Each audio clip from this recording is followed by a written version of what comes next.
gaskiya ka kyauta fa yaran gidan nan ba karamin kokari kai ba.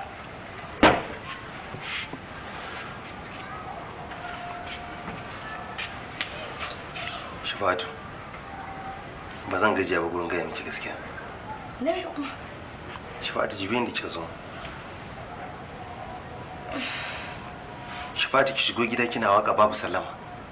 Sau nawa na gaya miki wannan dan Allah dan Annabi. Shafa'atu wa zan gaya ba wanda nake da kusanci da shi sama da ke. Ba zan gaya miki gaskiya ki ji ba. In ta nanata magana na yi haƙuri da ke a rashin samun haƙƙoƙi na da ya kamata in samu daga gare ki a matsayin ki na matata. Amma haƙƙin Allah. Bai da Allah ni dakata. Kawai ka fito ka gaya min bakin ciki kake yi da kyawuna. Yawa bakin ciki kake yi da kyawuna. Bai yiwa.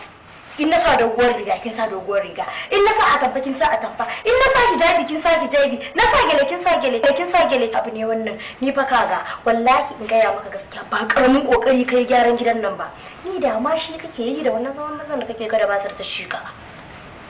Wallahi ba karamin kokari kai ba. Dan aka dan Allah dan Annabi ni da ma ina so da ma mu zauna ka daina la'akari da ni. Kai ka san ni ba zan iya wayannan aikacen ba. Kai ka sani ta asali dama ni ba na yi a gidanmu kawai kaddara ce kawai ta soyayya na ganin laifi ta kama na kwamuso kai na zuwa na gashi kuma na zo dai duk abin da